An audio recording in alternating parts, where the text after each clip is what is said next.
Hello, പൊറോട്ടയേക്കാളും എളുപ്പത്തിലും രുചിയിലും ചോറ് കൊണ്ടൊരു റൊട്ടി തയ്യാറാക്കാം.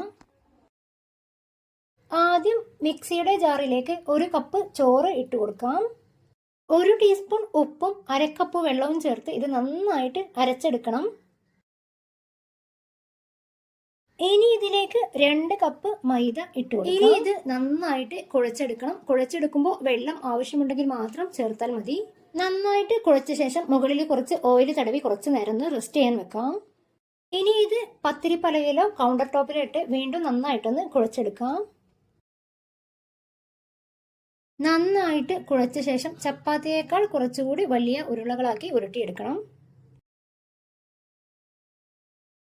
പൊടി തൂകി ഇത് കുറച്ച് വലുപ്പത്തിലൊന്ന് പരത്തിയെടുക്കാം. എല്ലാ ഭാഗത്തും നന്നായിട്ടൊന്ന് ഓയിൽ സ്പ്രെഡ് ചെയ്ത് കൊടുക്കാം. ഇനി ഇതുപോലെ ഒന്ന് മടക്കി കൊടുക്കാം. മടക്കിയതിന്റെ മുകളിൽ വീണ്ടും ഓയിൽ ബ്രഷ് ചെയ്തതിനു ശേഷം ബാക്കി ഭാഗം ഇതിന് മുകളിലേക്ക് മടക്കി കൊടുക്കാം. വീണ്ടും ഓയിൽ ബ്രഷ് ചെയ്തതിനു ശേഷം ഇതിൽ കാണുന്നത് പോലെ സ്ക്വയർ ആക്കിയിട്ടൊന്ന് മടക്കിയെടുക്കണം.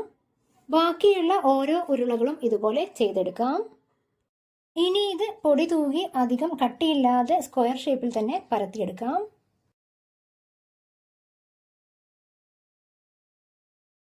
ചൂടായ തവയിലിട്ട് ഓരോ ഭാഗവും 5-6 സെക്കൻഡ് മാത്രം 3-4 പ്രാവശ്യമായിട്ട് തിരിച്ചും മറിച്ചുമിട്ട് കുക്ക് ചെയ്തെടുക്കാം.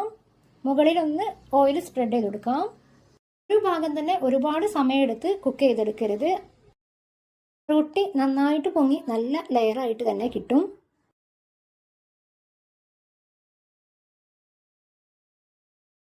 ഇതിങ്ങനെ കീറിയാൽ തന്നെ നമുക്ക് ഒരുപാട് ലെയറുകൾ കാണാൻ പറ്റും. പുതിയൊരു വീഡിയോയുമായി വീണ്ടും വരുന്നത് വരേക്കും ബൈ.